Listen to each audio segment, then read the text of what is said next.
West African leaders on Sunday kept sanctions imposed on Niger after a July military coup and demanded progress towards a short transition to civilian rule before easing the measures.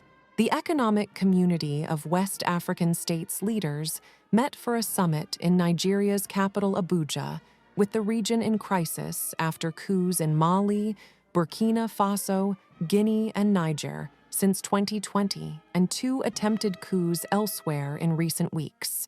ECOWAS Commission President Omar Touré said a heads of state group from Benin, Togo, and Sierra Leone would engage with Niger regime's CNSP leadership to decide on progress towards a transition and other conditions for lifting sanctions.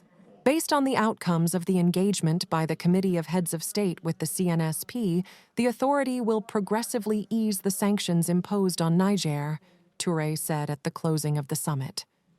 Failure by the CNSP to comply with the outcomes of engagement with the committee, ECOWAS shall maintain all sanctions.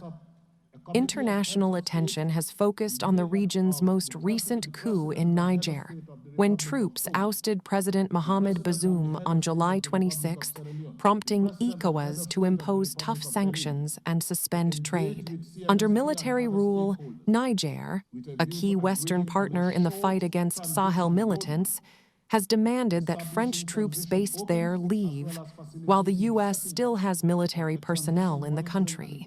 The withdrawal of French troops from the Sahel, the region stretching along the Sahara across Africa, has heightened fears jihadist violence will spread southward to Gulf of Guinea, ECOWAS states of Ghana, Togo, Benin, and Ivory Coast. But recent talks with the military regime in Niamey stalled. ECOWAS called for Bazoum's immediate return to power, but Niger's rulers have kept the ousted president in detention and want up to 3 years for a transition back to civilian rule. Sanctions on members of the CNSP and their associates.